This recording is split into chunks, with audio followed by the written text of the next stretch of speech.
welcome back to my YouTube channel. It's JVceo. If you're tuning in for the first time, make sure you like, comment and subscribe. All I can say in today's video is wow. But wait, just watch it. Two billionaire brothers from Blackburn have won the battle to buy Asda from Walmart of the US, in a deal valuing the supermarket chain at £6.8 billion. A consortium of Zuber and Mohsen Issa and private equity firm TDR Capital will take a majority stake in Asda. For me, it's simple. This video, I'm going to cover a few things, right? Number one, art of the possible, right? If, hypothetically speaking, someone said to those brothers 20 years ago, in 20 years, you would actually be a majority shareholder, stakeholder, owner of Asda. Would you actually believe it? Not really. So for me, that's fantastic news. But it's fantastic news for another reason.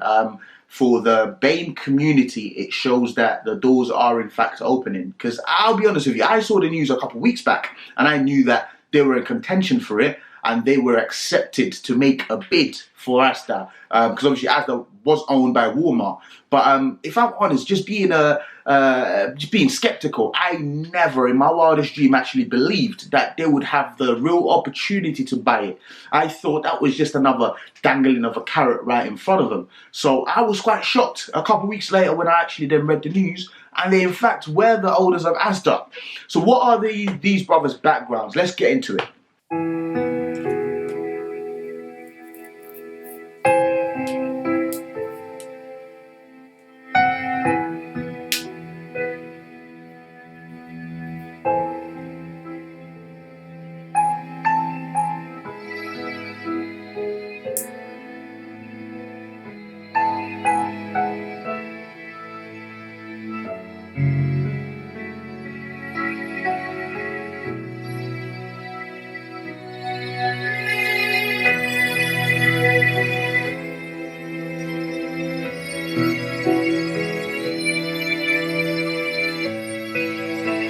Wow, another wow. Talk about humble beginnings. So the brothers, they're called Issa brothers, right? Obviously they have their names, but their last name being Issa. Just type in Issa brothers and you see a lot of details about them. But anyways, Issa brothers own EG Group, which used to be known as Euro Garages, and they actually set that up in 2001.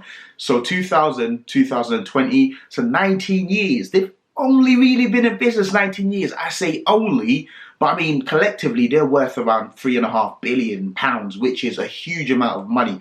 And I say only, but in the grand scheme of things, started a business in 2001 and then being able to acquire Asda in 2020. For me, it's just phenomenal. It's nothing short of fantastic. It's nothing short of belief, and it's nothing short of just vision and ambition. For me, like, this is motivation at its highest, right? And I'll cover a few things that are more relatable to most people that will watch this video, because a lot of you watching are thinking, hold on, I'm nowhere near a billionaire. What benefit is this video going to have in my life? Just keep watching. Don't worry, I've got you. But anyways, right, the Issa brothers started off by owning, forecourts and petrol, the shops at the petrol station and whatnot. Obviously selling stuff out of their food and beverages and so on and so forth. And then they started rapidly expanding when most of the petrol stations were closing down. They were acquiring those petrol stations, and then they've just expanded rapidly. And I think that's been their sole focus. I believe they have interest in other areas as well, but I think that sort of that forecourt, having like a little supermarket at petrol stations, I think that was their main focus, and I think that's really what brought them into the big leagues, as I love to call it. For some clarity, the Issa brothers do not own Asda on their own. Of course, Walmart still retains a minority share in it or stake in it. They went into partnership with a company called the TDR Capital, sorry, and TDR Capital owns 50% of the deal, and then the brothers own 25% each. So that's how the deal is structured. But nonetheless, I mean, these are fully fledged. These are not entrepreneurs anymore. You can't call them entrepreneurs. You have to call them businessmen, because that all moguls actually. That's what you have to call them. Because I tell you this, right? A few people started businesses in 2001. In fact, a lot of people started businesses in 2001, but I cannot say that they are millionaires in today. Well, sorry, not millionaires. I cannot say that they are billionaires in today's day and age. So for me, it's super impressive. Moving on from that, I think what these brothers have been able to do is very significant, and that applies to you watching this video, right? For me, what they've been able to do is demonstrate that starting small is always a winning recipe. It's that simple, right? And you know what? I can show you more than I can tell you, so watch this. Small. Amazon started with a couple of people, and Blue Origin started with 5 people, and the budget at Blue Origin was very, very small. Now the budget at Blue Origin approaches $1 billion a year. And next year it'll be more than $1 billion.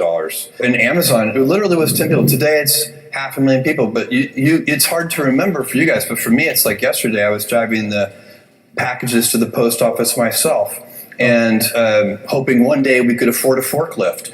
And so for me, I've seen small things get big, and it's part of this day one mentality.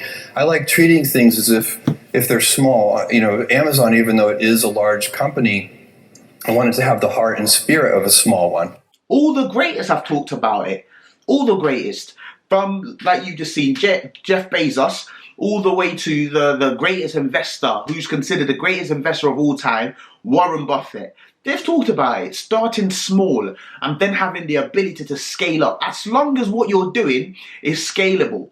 That's the most important thing. Starting small gives you a platform to work off, because then, you know, if the entry to the market was only, let's say, £1 million, how many of us would be starting businesses? But fortunately for us, you can start businesses of a couple £100. You can start a business of 10 grand, 5 grand. There's always a place for you in the market. Just make sure that whatever you're doing is scalable. And I think that's what this ISA brothers acquiring Asda demonstrates for me. They started small. When they started, they didn't have it figured out. I'm certain of that. I'm sure that, you know, every successful person says, oh, my end goal is to do this. But at that particular moment, when you're starting, you don't know exactly what your end goal is. Like, I know my end goal is super successful, hundreds of millions and so on and so forth. But I don't know where that's going to come from right now. I know what I'm doing now might take me to, you know, the tens of millions, for example, but I might need to tweak my strategy to get into the hundreds. And it's the same thing. When the ISA brothers started a full court business, they weren't anticipating that in 19 years they would purchase Asda and add to their billions or add to their empire. They didn't anticipate that. So with that being said, what I will say to you watching the video, just make sure you start. That's the most important thing. And then once you've started, then you can start thinking about how you could scale it and how you could also get to the big leagues. So finally, to end this video, let's talk about the actual investment. Is purchasing Asda a good investment? I'll be honest with you, I can't get into the nitty gritty of it because those numbers are beyond me at the moment, right? But let's talk about the more basic things that everyone would be able to understand. For me, right, when I look at the Asda's, Sainsbury's, Tesco, Morrison, because they're the big four, isn't it? I don't really count Morrison as a big four, but it is a big four. When I look at them, I think they're all stagnated. And the reason being, until they're able to have some sort of a merger, I don't think that anyone would come out ahead of anyone, if that makes any sense. But with that being said, I think Asda is a fantastic investment. Even though I shop in Tesco, when I look at Asda and I look at their business structure, I look at the CEO, I look at the infrastructure even within the supermarkets, it's well ahead of Tesco. From a pricing point of view, I'm not too sure. So let me know. Is Asda cheaper than Tesco? I think they may be. I'm not too sure. But so in that regards, I think that, you know, it was a fantastic business move. But now, from the point of view that, you know, it's a four-legged horse race, essentially speaking, I don't think that they are probably going to come up ahead of any of the other big fours, or maybe at least not the Tesco and maybe not the Sainsbury's. I'm not sure, but this is just speculations, and we'll see how this partnership unfolds in future. With that being said, if we go back a bit, I talked about the CEO as well. I mean, it's great that the CEO, as part of the deal, the CEO stays within the company and still, you know, leads the ship. But with that being said as well, I don't think, you know, if I'm purchasing, if I'm the ISA brother and I'm making a huge investment in the billions, I want to have the option as to whether to draft in a new CEO that potentially I see as having a better vision for the business than the current one. But clearly, from the way they've structured it, they're unable to do that. So I don't know if that's a good thing or a bad thing. You know, only time will tell. We'll see what the CEO is able to do and how he's able to drive the business forward. And then also with Walmart still retaining an influence, I'm not sure why that is. I'm not sure why they weren't able to negotiate a full separation of them, you know, taking on Asda and Walmart selling their full shares. But again, time will tell. But I'll try and do more of these reaction videos. My first time doing it. I think it's very fun. And I'll try and do more of it. Anyways, thank you for watching. Make sure you are subscribed. Make sure you like. Make sure you comment. If you have any suggestions, if you have any questions, hit me up. Either on Snapchat, JVceo, or on Instagram, JVceo_UK, or just email me at one of my business emails. Have a great week, and I'll see you next time on the channel.